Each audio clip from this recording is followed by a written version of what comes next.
sir. I just welcome you all to this session. Dr. S.S. Bhakar is the director at Prestige Institute of Management, Gwalior. Sir is an experienced director with a demonstrated history of working in education management industry.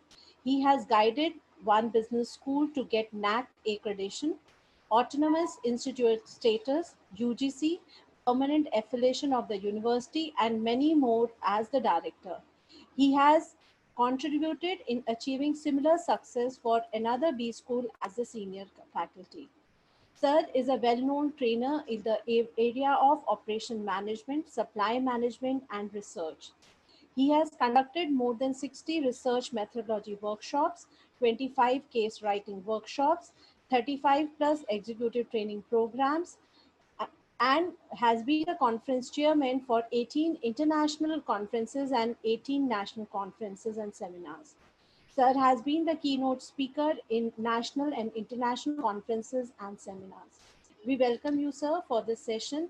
Thank you, sir, for being there for us. We have been always planning in the past also to listen to your session, and maybe in a way we can say that pandemic has made sure that we are able to have or listen to your knowledge, sir. Thank you, Thank sir, you. for being there for us.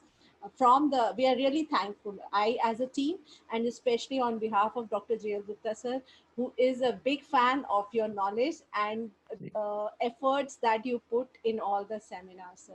Always he gives an example ki we have to do the way it is being done. Thank you, sir. Thank you. Thank you, Dr. Anjali. Good afternoon to you all. And I know it was a long morning session, inaugural session, and a very fruitful one because we were able to listen to Professor Dinesh Singh, Sam Pandey, luminaries and in the inaugural session, and I'm sure we've all been benefited by that. This session is a very elementary session, and a large number of you might be very experienced researchers. So you might find that what I'm talking about is known to everyone, but I'll try and put it in the right perspective so that at least the faculty members who are new to research would be able to get a lot of benefit out of the discourse we have for the next 1 hour. The first session that I have assigned to is research and research process. And in the second session, we will be looking at variables and measures. So in the first, we're talking about, we are going to talk on research and research process. Research, a number of people call research or searching again, but searching again just cannot be called research. It is a beginning. That means when you start research, start with searching again. That is what has already been done, looking at that. And then you identify something or you find something new when you carry out research. That means outcome must not be a replication of what has already been done. Because if that is the case, then it cannot be called research because you're not finding new. All right, so we'll be looking at presentation. Some of the slides I might skip because it is a very, very basic presentation. So I might skip some of the slides and I might concentrate on some others. And so let's start with.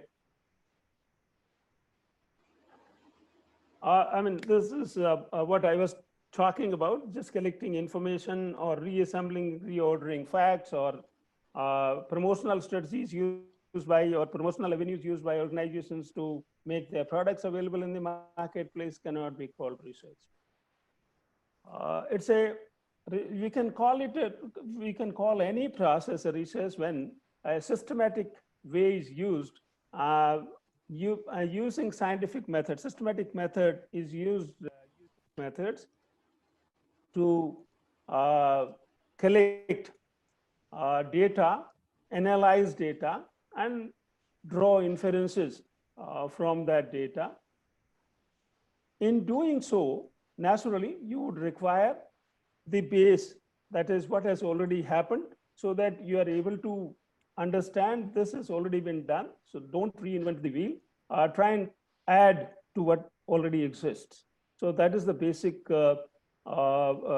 definition of research. That research is to find out things in systematic way using scientific method. That scientific method we will look at. These are some of the postulates, and I haven't put these. These are all available everywhere. These should be there in a scientific method. That means evidence should be empirical. That means you should have data-based. Hello. You should have data evidence. Hello. You should utilize the concepts that are already there. That means your research should start from the concepts that are already existing. That means that are established concepts. It should be based on established concepts. I will give a small example in this, and that is, suppose you're looking at the relationship between two variables, say motivation and performance in an organization. That a worker or a executive, if the motivation level is high, the performance is also likely to be high, right? So from where has this come? That we try and check or test that whether this relationship exists, motivation and performance. Naturally, it has come from the concept that we've learned that already exists. If you look at the other way, does the performance contribute to motivation? Yes, in circumstances, but majority of the time, it does not contribute to motivation. There are other factors that contribute to motivation. So if you try and do a research that wherein we will take performance as an independent variable and motivation as a dependent variable, maybe it is not based on the concepts that are existing. So while deciding the topic and then further variables of the research, you must look at what concepts exist, and if it's a deductive research, it should be based on the existing concepts. Committed to only objective considerations. That means you should the outcome should come from the analysis that has been done and not from outside analysis that has been done in the research. What happens is when you talk to the people from where you collect data and somebody mentions you something, now that cannot be the base for any inference that you can't draw inferences from there. The inferences have to be drawn from the analysis that you carried out and the results thereof. It presupposes ethical neutrality. That means it should be ethically correct. That you should not embed biases, your personal or the organizational biases. That should not be there. It results into probabilistic predictions. That means research, the scientific method would result can give you a probability that this is going to happen if you use predictive methods. Methodology is made known to all concerned for critical scrutiny. That means if you are using scientific method, you must give in detail what methodology you have used so that others can evaluate whether you have correctly done things. So your results will be taken based on the details that you have given in methodology. And this is absolutely important if you want to publish in any good journal. Your methodology has to be in detail, including even the sample design. Sample design also has to be given in detail. So unless you give complete details about them, you can't publish in good journals. It aims at formulating most general axioms, or what can be termed as scientific theories. These are some of the postulates that are important. And if you follow these, then we can call the research any activity or any process as research. Otherwise, we can't call it research. Generally, we use research methods and research at times interchangeably, though there is a slight difference between them. Research methods are the methods that are used for carrying out research. That means collecting data, analyzing data, interpreting data. That part is called research methods. The methods used to carry out these, whereas research methodology is slightly larger. The whole process of research that you use, the strategy used to carry out research Excuse would me, be sir. research methodology. Please. Sorry for interruption, sir. Have you shared the screen, sir, or PPT, sir? Because it is not visible. Right. Is the screen visible to everyone? I have said, but then I would like to know the audience. Is the screen visible? No, screen is not just, it is saying that SS Bhakar has shared the screen, but it is not Okay. visible anything on that. Okay. I will try and share it again, because somebody said that I have shared the screen, so maybe that's the issue. I will stop share and reshare.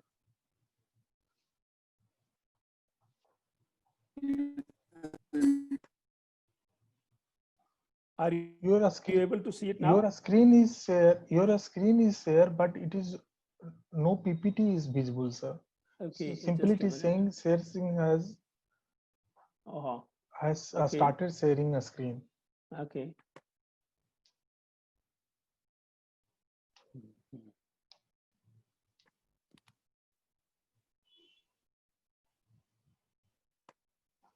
Okay.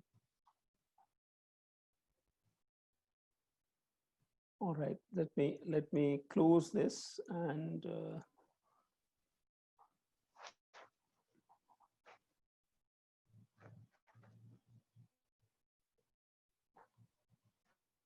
I'll reopen it. Okay, so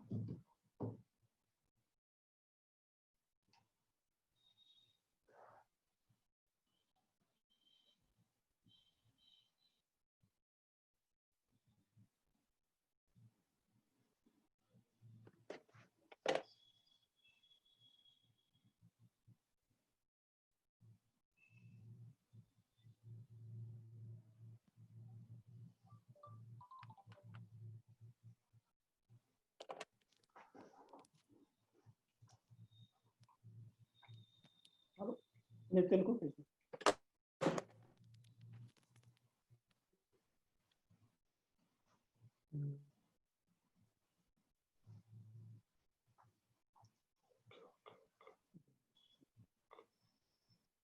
sir, please share, because someone said that it is visible. It is not visible in my screen, but it is visible, sir. So please share in That's that. what I was thinking, that it might be visible in some, it might not be visible in others. Let me see. I will have to reshare it in any case, because I stopped it. Okay, sir. जरा करना share screen share.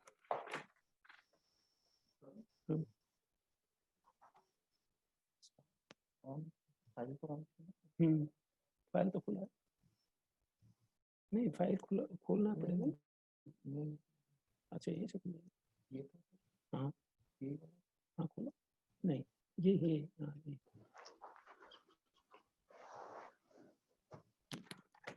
Hello. Are you able to see it now?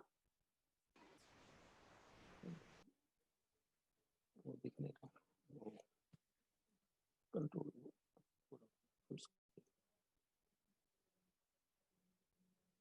Anyways, no smile.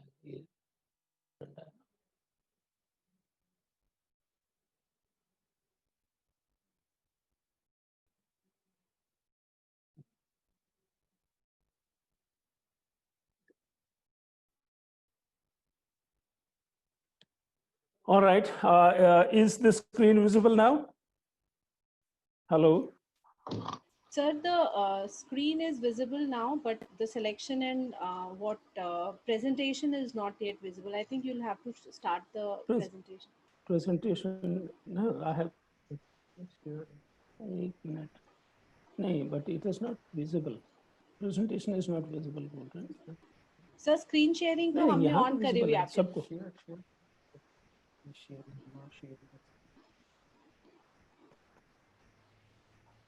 नहीं, वो तो आ रहा है।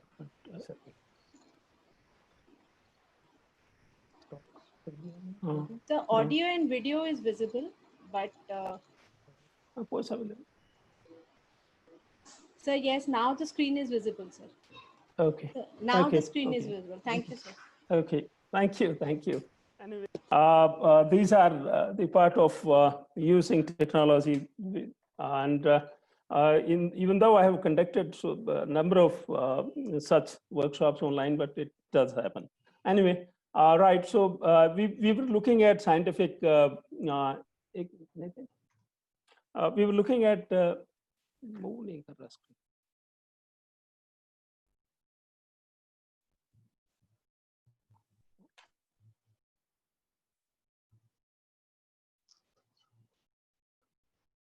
All right, so we were looking at research methods and methodology. They are not synonymous.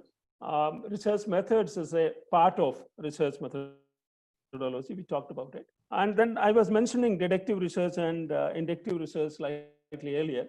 Deductive is for testing theory, that means existing concepts. And inductive is for generating new concepts. That means you, when you visualize a particular process or, and then draw inferences from there, it will be inductive research.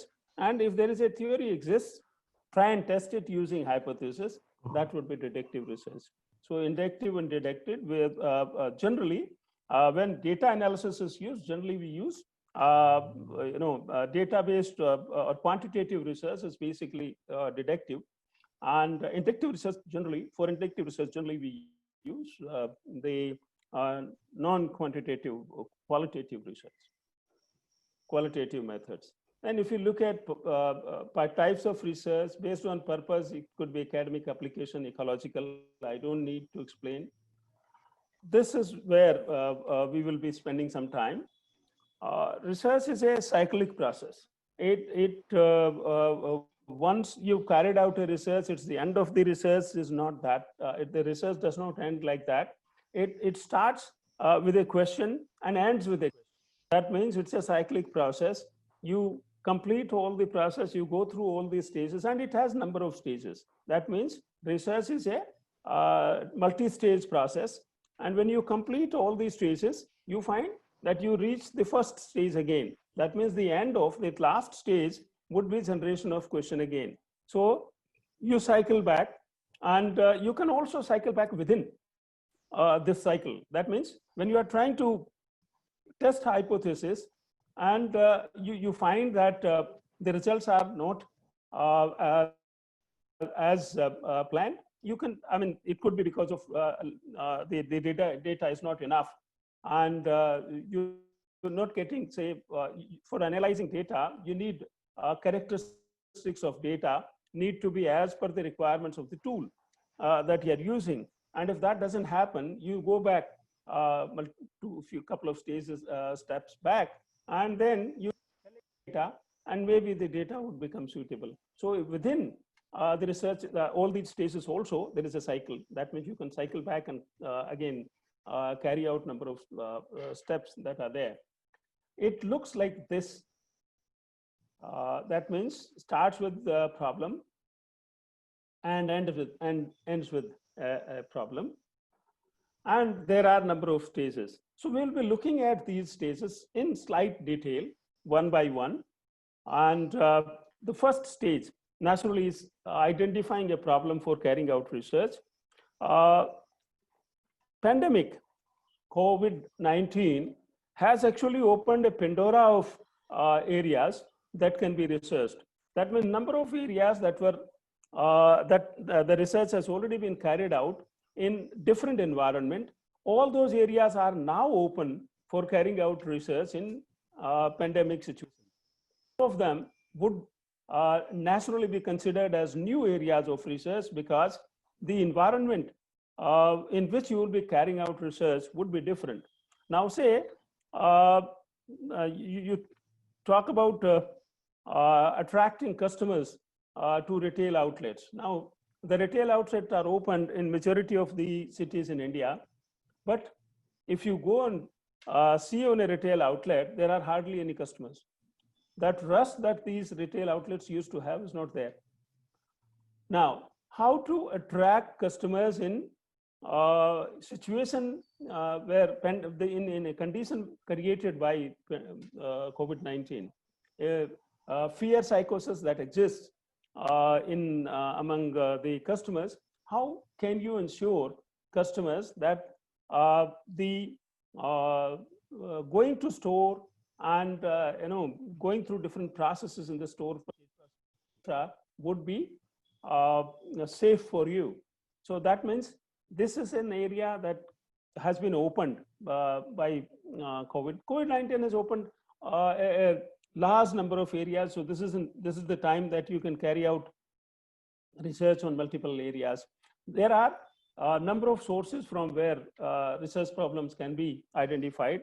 You all heard Professor Dinesh Singh in the inaugural session, and he actually opened a large number of set of areas, which actually he indicated how in small areas you can find or you can identify problems for evaluation. We need to keep our mind open to all the areas, and then we can find problems. In our regular class teaching, you would find, say you want to identify whether what's the time, how much a student is fully attentive, and when does a student lose interest or is no more attentive or is less attentive to the discourse going on in the classroom, and what are the methods that actually keep this attraction for a longer period of time.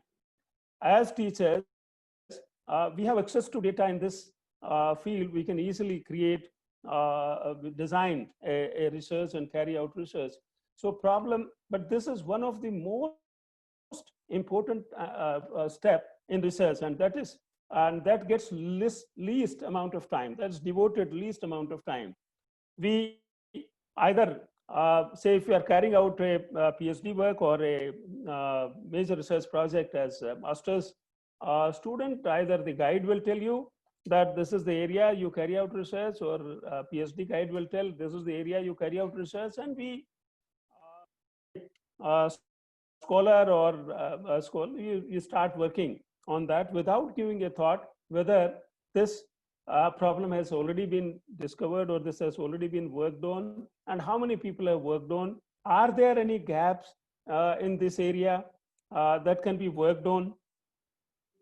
All that is actually not taken care of, and therefore just taking a topic from the guide, or be it master's guide or PhD guide, is not right.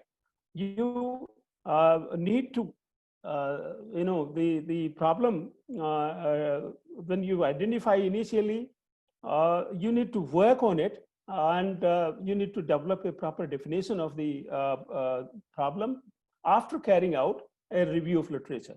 You cannot define the problem before carrying out an exhaustive or a detailed review of literature. Because what's already been done, you should not be actually trying to replicate that. You must find something different. Either the method that you use may be different, or the there may be a confusion, or there may be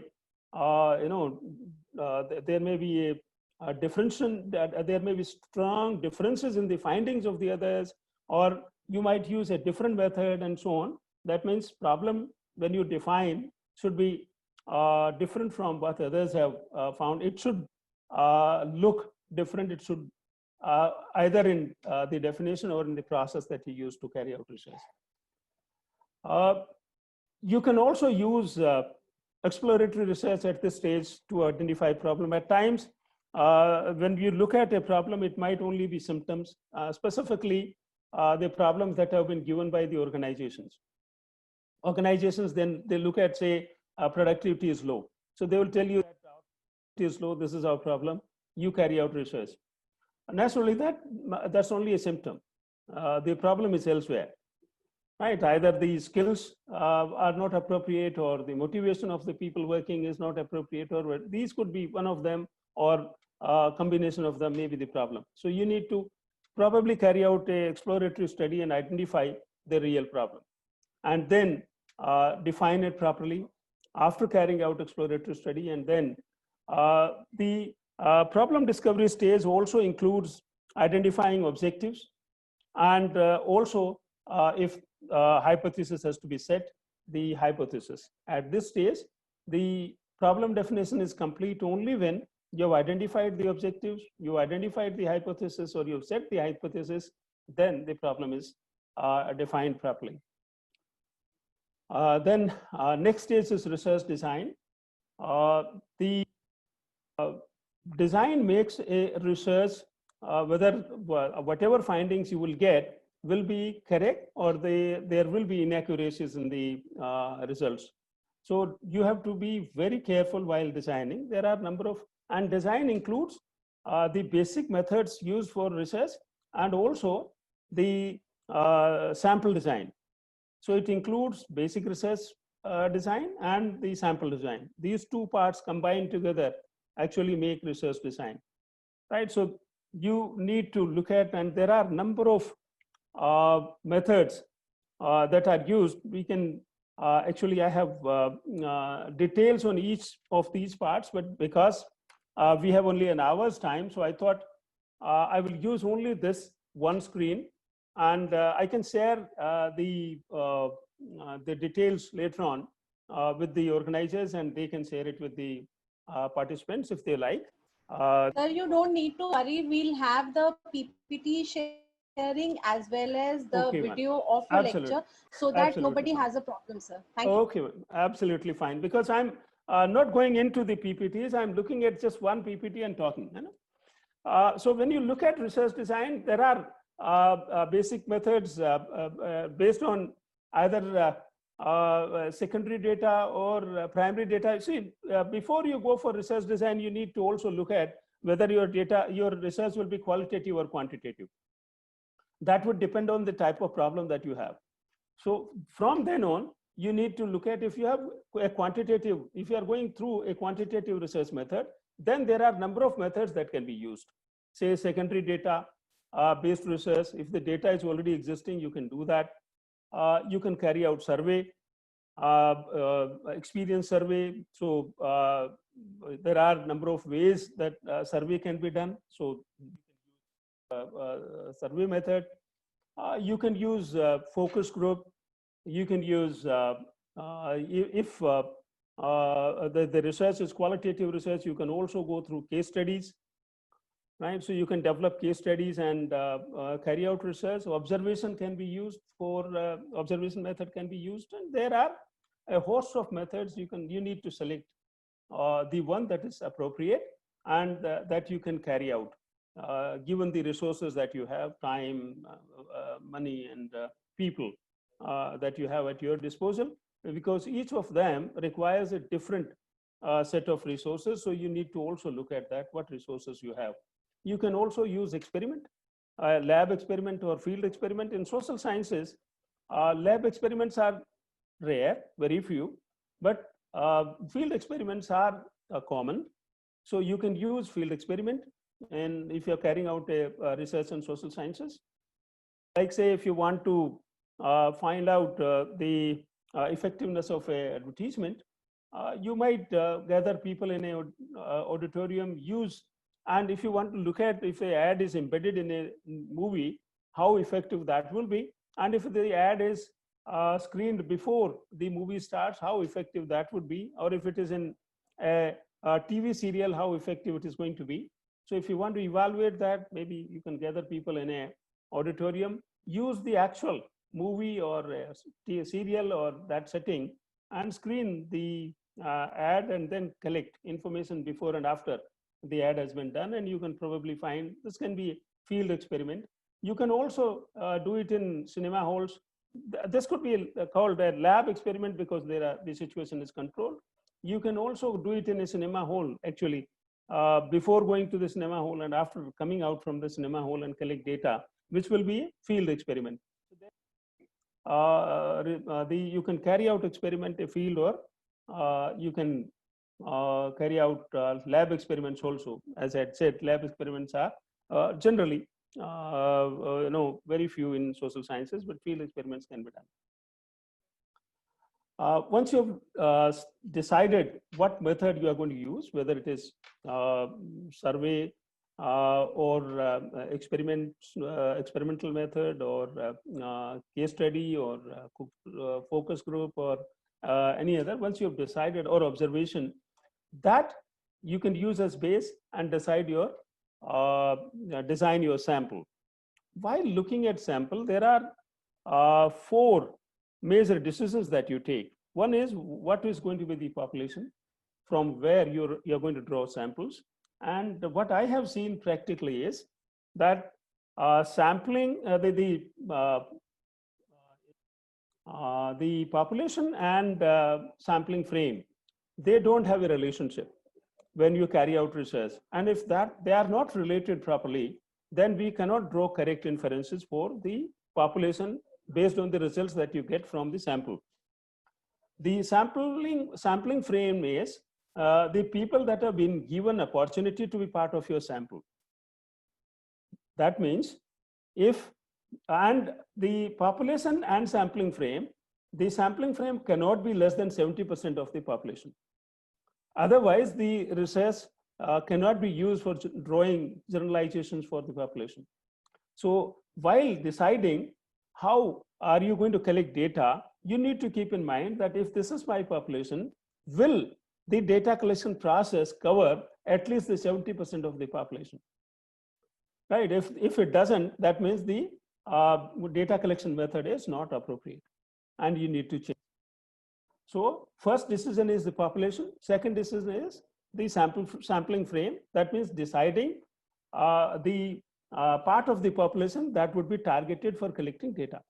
And it should be always greater than 70. If it can be 100% population, nothing like it, it is perfect. So third decision that you take there is what sampling method are you going to use? There are 2 sets of sampling methods, probability based and non-probability based. If you use probability based sampling methods, the errors that are sampling errors that are actually part of the process can be taken care of while carrying out analysis. Because when you use statistical analysis, the sampling errors generated by probability based sampling methods can be taken care of. But if you use non-sampling techniques, now probability based sampling technique would be random sampling, stratified sampling, etc. Then if you use non-probability sampling technique, that's to say judgmental, quota, snowball, etc. So if you're using that, then you are embedding more errors than the sampling errors. There are additional errors that you embed in your research, and all those errors cannot be taken care of through statistical analysis. That means you need to be very careful to ensure that the additional errors that you embed through the non-probability sampling need to be kept minimum. That means your sample should be representative of the population. That has to be taken care of by deciding what are the characteristics of the population and whether your sample has the similar characteristics of the sample elements which are there in the population. If you are able to do that, then the errors that would be added, additional errors would be minimized. So, but the problem is, if you want to use the probability-based sampling, you need the list of population from where you can draw sample. If you are not able to get your hands on the list of population, you can't use probability-based sampling. Actually, people at times use, this is a misnomer. People say random sampling, that means if they are able to catch hold of somebody randomly, then it is a random sampling. It's absolutely no.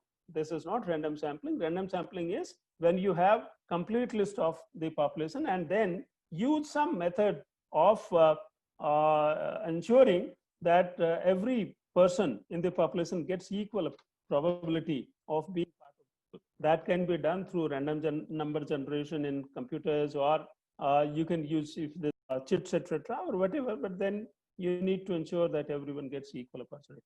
So once the sampling, your sample is correct, it represents the population. So whatever data you get from them and carry out analysis and you get results, you can draw inferences for the population, otherwise not.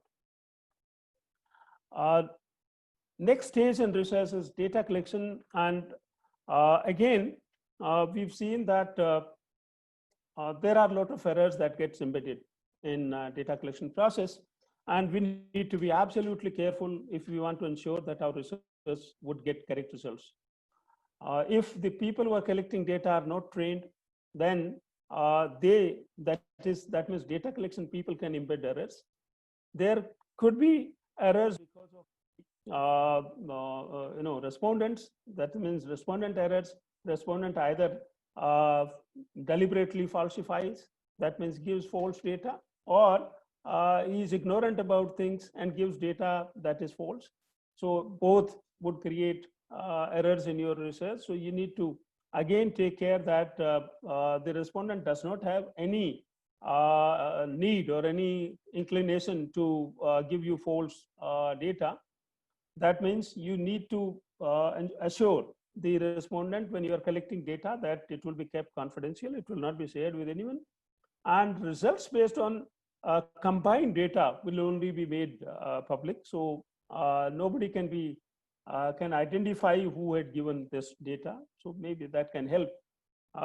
At times, you need to give more assurance that it is absolutely safe to say. Plus, don't collect personal information if the person is not willing to. So that would help, that he would not probably falsify deliberately. Ignorant,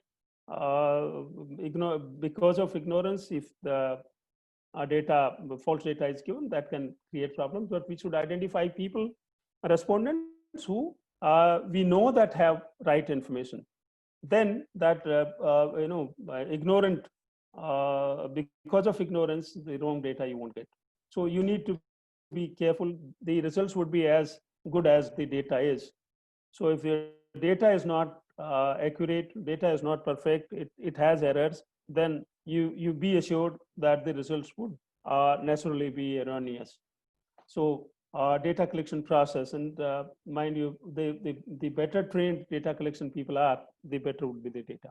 We generally students for data collection, and I find that the data is nothing but accurate.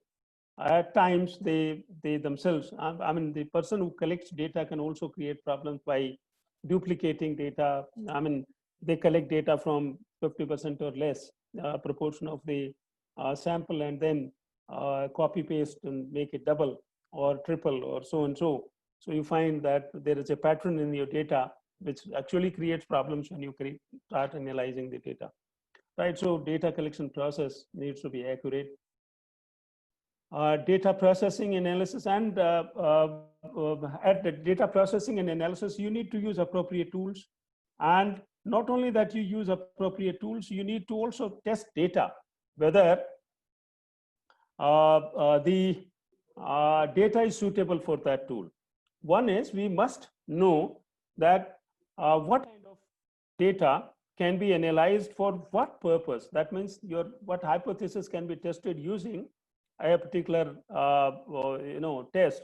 You need to, in fact, there are three bases for taking a decision here, that what tool would be appropriate. One is your objectives. If your objective is to differentiate, naturally there are tools for two groups. You can use t-test. For multiple groups, more than two groups, you can use ANOVA, one-way ANOVA. If there are two factors to group people into different groups, you find you can use two-way ANOVA and so on. So if you want to, if the objective is to differentiate, you can use these. These are parametric. And if the data is metric, then only you can use parametric tools. And what is metric? We will be looking at in the next session the measures, wherein we are going to talk about what measures or what basic scales give you metric data. In fact, interval and ratio scales give you metric data, and nominal and ordinal scales give you non-metric data. So if your data is metric, then you can use parametric tools. If your data is non-metric, you can only use non-parametric tools. So we should be careful here that what kind of data we are using, metric or non-metric. So second base is the type of data or the basic scale that you're using for collecting data. And the third is number of variables that our study has. If there are only two variables, we can use t-test, ANOVA, etc., one-way ANOVA in two variables. But if there are multiple variables and simple linear regression, simple correlation, etc., can also be used for relationship in, if you are using two variables. But if there are multiple variables, naturally, if you want to develop relationship, multiple regression would be used. In ANOVA, you will find two-way or M-way ANOVA or ANCOVA or M-ANCOVA can be used.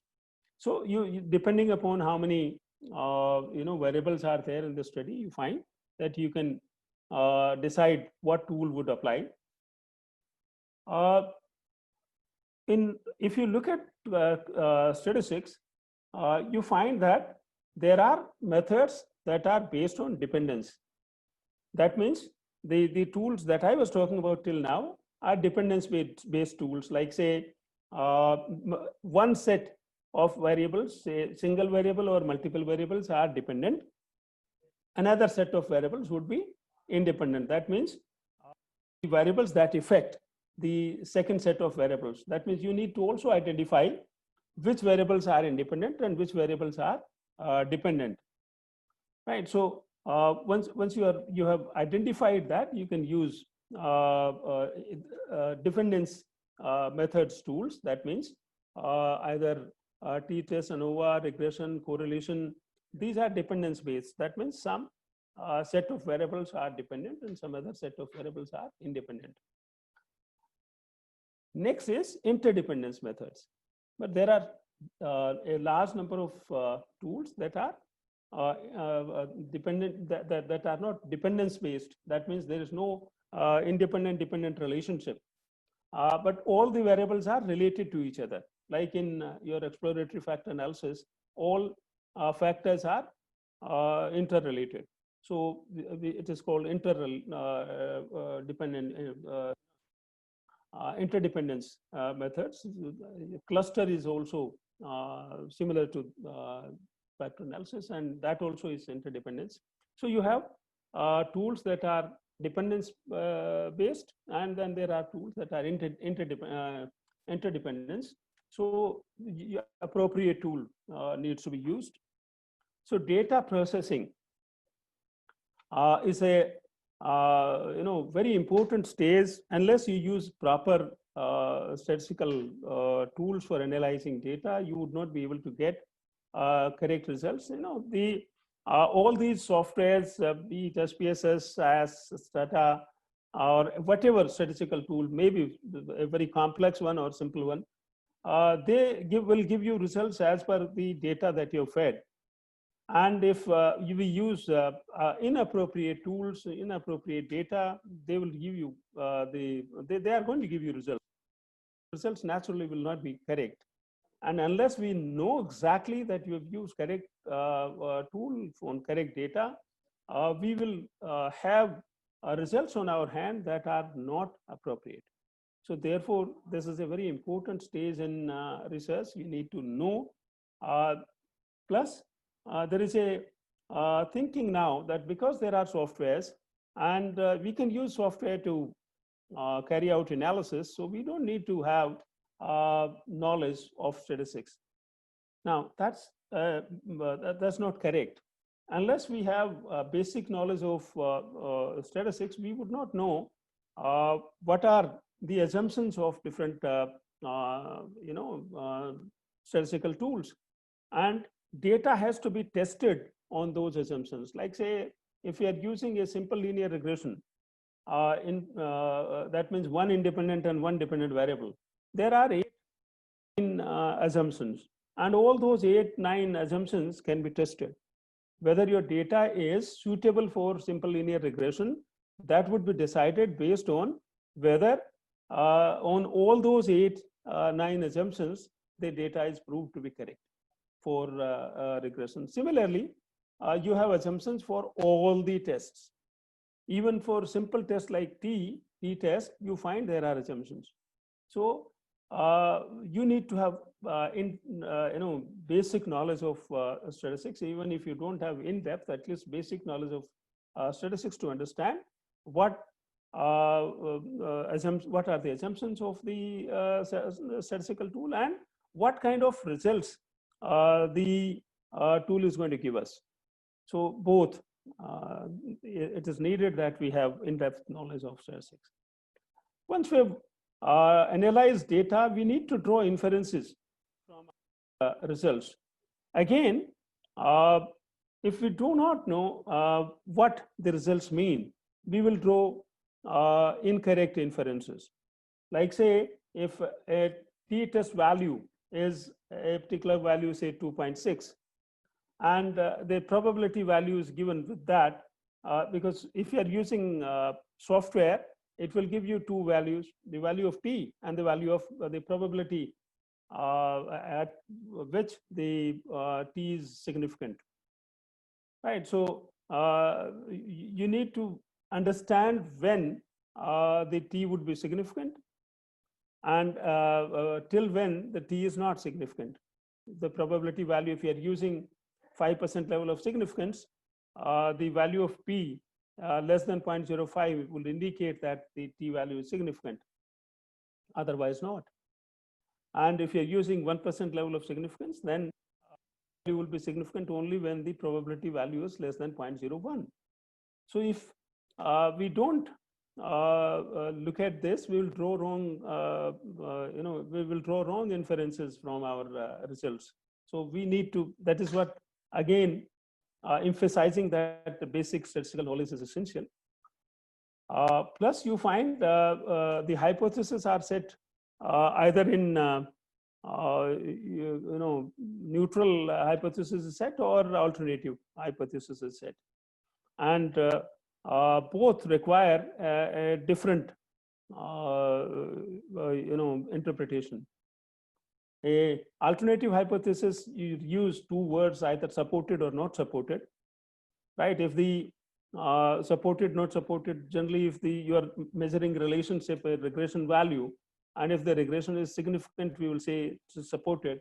If the null hypothesis was that these two are, and if the results indicate that regression is not significant, and we are evaluating the relationship between two variables, we would say that the hypothesis, if it had the null hypothesis was that there is a relationship, it will not be supported.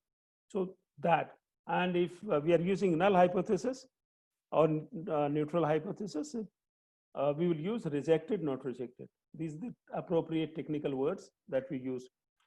Rejected if the value is significant, that means p value is less than 0.05, and not rejected if the p value is greater than 0.05 if you are using software.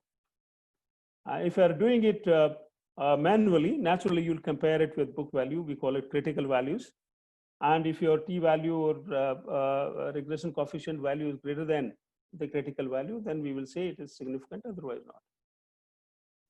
But nowadays, because all the analysis are done on software, so it is better to use that, and that is based on probability.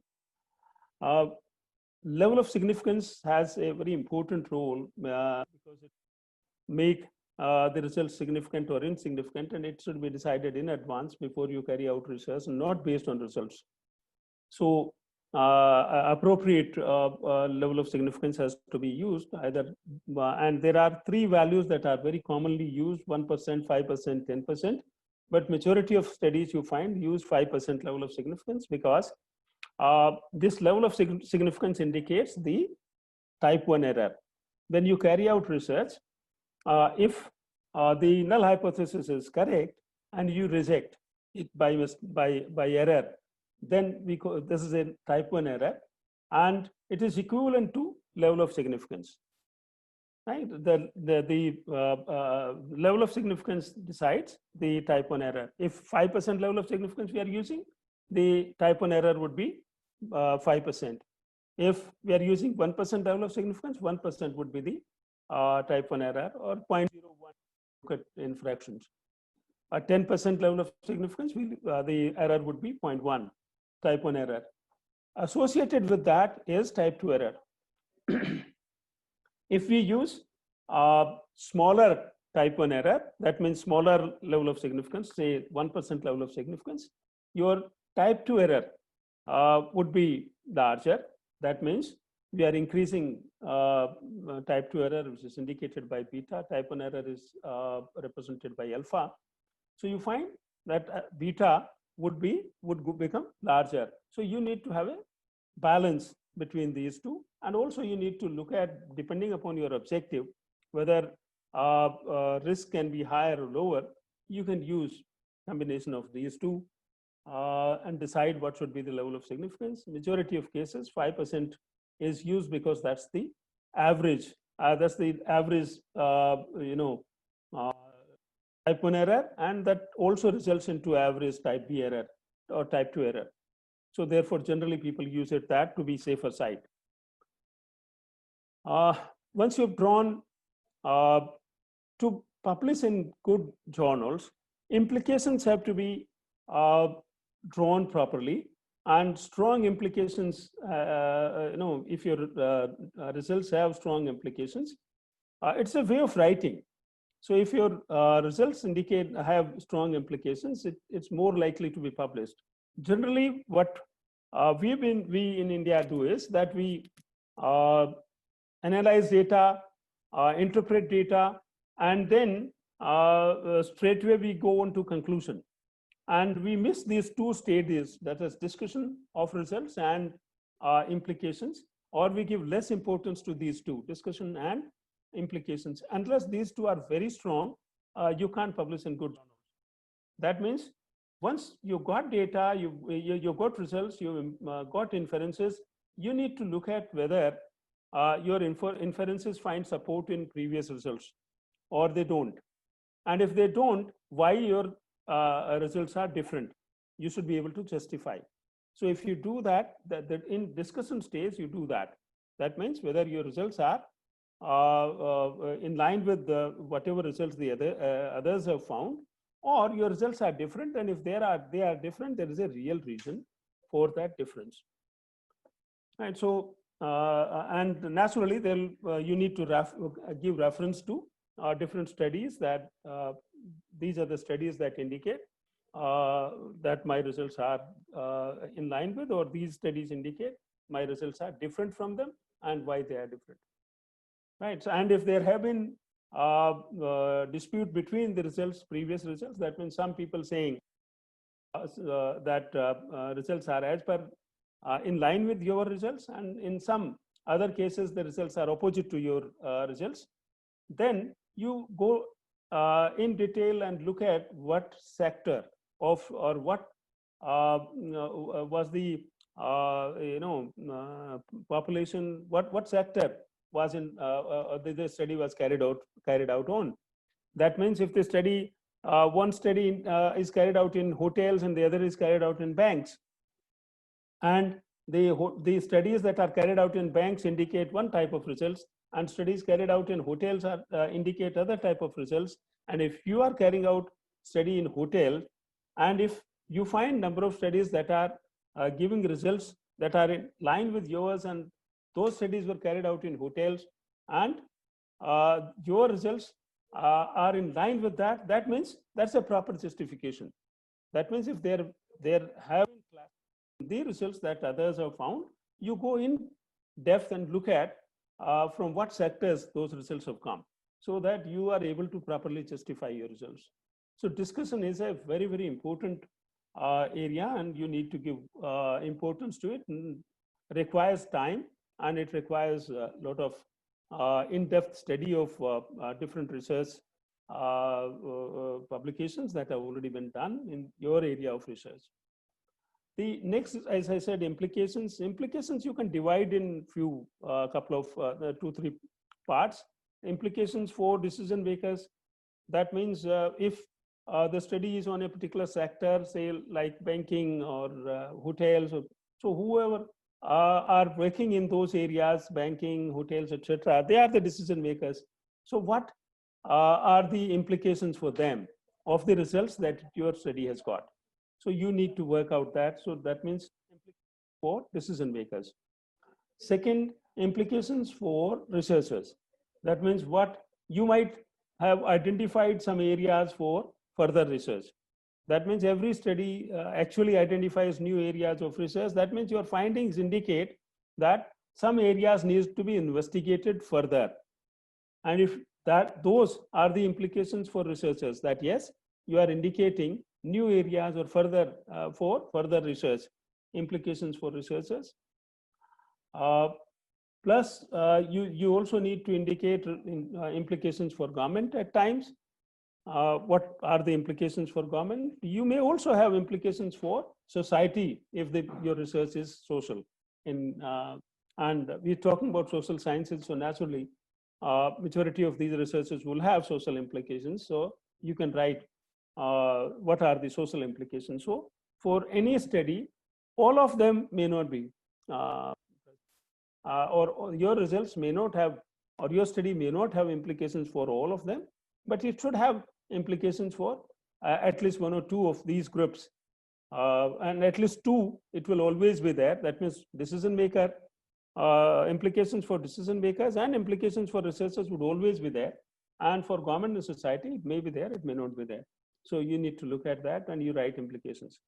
And finally, you write conclusion. How do you write conclusion? Conclusion will have to be based on your objectives and how your study has been able to fulfill those objectives. You need to revisit your objectives and it should be in line with that. So if you are able to do, conclusion is not picking one result and writing that this is the conclusion of the study. That is what number of times we make mistakes. We need to revisit objectives. What were our objectives and how our study has been able to fulfill those objectives? You need to write.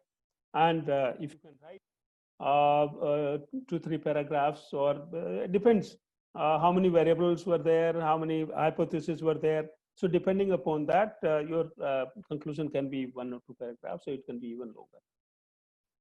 And naturally, your report should have references that are in proper. They are structured properly as per the scheme that is indicated by the journal. Some journals follow APA format, and some others follow Harvard, some others, have their own format. So you need to look at, you must have a target publication. You must decide which journal are you targeting, and you need to look at what a referencing style they have. Nowadays, there are tools that can change your reference style. If you're using tools to design your references in the beginning, then you can change those references as per the style required by the journals at click of a mouse. You don't need too much of a time. You just need to select new style and all your references would actually be aligned in new style. So that's an advantage that we have now. Because of the softwares, you design your references in one way, you send it to a journal rejects you. Another very important thing I want to tell you here is, since for our career, publication is important and publication is good, journal is absolutely important. So therefore, hello. Hello. Yes, please. Yes, please. Yes, madam. Hello. हाँ जी, बोलिए, मैं सुन रहा हूँ. I am going to complete in next 2-3 minutes, wind up in 3 minutes. Okay, so if you have a target journal, do not get disheartened if your paper gets rejected from one journal. initially when you start, sharing your research reports with journals or your research papers with different journals, you would find that there are a number of shortcomings of your research, and that are indicated by either the editor when he looks at, or we call it desktop rejection. That means he gives reasons for rejecting your paper. Hello. Haji. All right. So, but then the number of rejections you have, the more learning you have. So don't get disturbed just because your paper has been rejected, be it by the editor or by rejection or by the reviewers. It's a learning, and if your your paper gets rejected, more you learn. So don't get disheartened if it gets rejected 2, 3 times, 10 times. Everyone goes through that process and learn. So that's what my recommendation would be. This is how I have a detailed presentation that you can go through in your time, and with that, I finish my talking on this topic. And if there are any questions, I'm open. If the host has collected some questions, those questions can also be put up.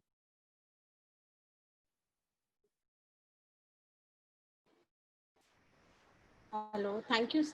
Hello. Haji. Thank Haji. you, sir. Welcome. Sir, am I audible? Yeah, you are audible. So can we take up some questions, or shall we do it after the next session, sir? I'm open to both. I have no problem. It can be taken up now if it has to be discussed now, or it can be taken up after the second. I have absolutely no problem. Sir, just a few questions, 2, 3 questions I have compiled that we can just take it up now. Sure. There is a question by Hashu Priya. Okay. She's asking that in a non-probability test, what should be the right sample size? See, each sample size can be computed whether it is a non-probability or sampling or probability-based sampling. Non-probability samples can be smaller, that's correct. But then every technique, new non-probability techniques or non-parametric tests, we can is more appropriate. Is not. You're talking about, the question was on non-probability or non-parametric? So non-probability लिखा है हाशु जी ने, मेरे हिसाब से तो non-parametric होना चाहिए. Because non-probability and probability, there's no difference. Actually, the sample size computed is computed for probability, and then if you are going for non-probability, you need a cushion. That means you need to increase your sample size by at least 25% if you are using non-probability sampling technique, so to be accurate. But generally, the computation is done for probability-based sampling. All the statistical formula that have been developed are based on the probability-based. But actual question should be whether for parametric and non-parametric tests, whether the sample size can be different. Yes. For all parametric tests, we need to look at whether your results would have enough strength, right? So discriminating strength, right? So for doing that, there is an appropriate size of sample that can be computed using a statistical formula. And it is also, the methods are available online. There are a number of sites that give you the computation that what should be the sample size based on the statistical formula. So you can do that. You can use it, even simple Google. You find number of websites, they give you online computation of the sample size, and you can even give that site address in your reference that yes, I use this for deciding my sample. So, but that would be for your parametric tests. For non-parametric tests, again, the sample size can be, because you don't need normal distribution for non-parametric tests. The parametric tests require normality, and because of which the sample size requirement is higher. For non-probability sampling, the sample requirement is lower. And there are no fixed methods for non-probability. It can be lower than probability-based sampling, but then you cannot use any statistical formula for computing sample size for non-probability tools, non-parametric tests, not non-probability. Sir, there is one very common question that is being coming. That is that if the population size is huge, so Right. what should be taken as a percentage of sample? Especially you had discussed that 70% must be the sample size. So is I it think representing? I think this has been misunderstood. I said sampling frame should cover at least 70%. I'll give you an example now. That will make sure that you understand. Now, suppose if you are carrying out a research on teachers who are teaching in, say, management institutions in NCR, right?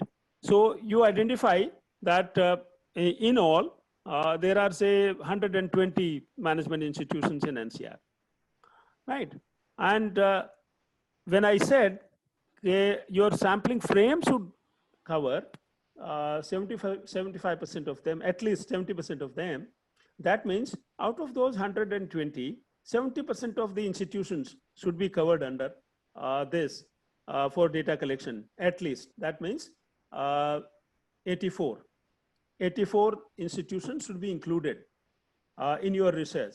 Now, sample size would be different. That means from these 84 institutions, if your sample size is, say 500 or 600 sample, or say 840, that means it need not necessarily be that you collect 10 people from each institution. It is possible that larger institutions may have larger number of respondents and smaller institutions may have smaller number of respondents, but at least 70% of the institutions should be covered to say that my population was teachers teaching in all the management institutions in NCR. You can't do it by selecting 2 institutions or 3 institutions, collecting data from a sample from these institutions, selecting a sample of, say, 200 teachers and saying that your study was on all the management institutions in NCR. That would be inappropriate. That is what you say. It is not, it has nothing to do with sample size. It is the sampling frame. That means you give chance to people to be part of the sample, right? So 70% of the those population has to be given chance to be part of the sample. That means those 84 institutions have to be given chance to be part of the sample. That means you need to select teachers from where you collect that data from at least 84 institutions from there, so that at least 70% of the population is covered. That is what I wanted to say when I say said sample frame should cover 70%. And let me tell you the sample size for the populations above 10,000 are considered infinite. I mean, the formula doesn't change for population sizes about 10,000. And generally, the studies cover populations that are greater than that. So a single formula can, but for a limited sample size, there is only adjustment, small adjustment that can be done in the formula. But the difference in sample size would be very little. Even if the population is say 1,000, you might still get a sample size of 250. And if the population is 1 lakh, you might get a sample size of 350 or 400, right? So the adjustment is, it is not in proportion to the population size, right? So there is the statistical formula. There are 2 formula. One is for infinite population, and the other one is for finite population. In finite population, you need to put up the size of the population and you get a sample size. For infinite population, greater than 10,000, you use that infinite formula. I think I made it clear. And we can look at that formula if you want. Sir. If Sir, you want. one last question.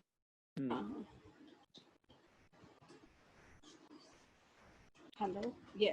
Last question that is there. Hello.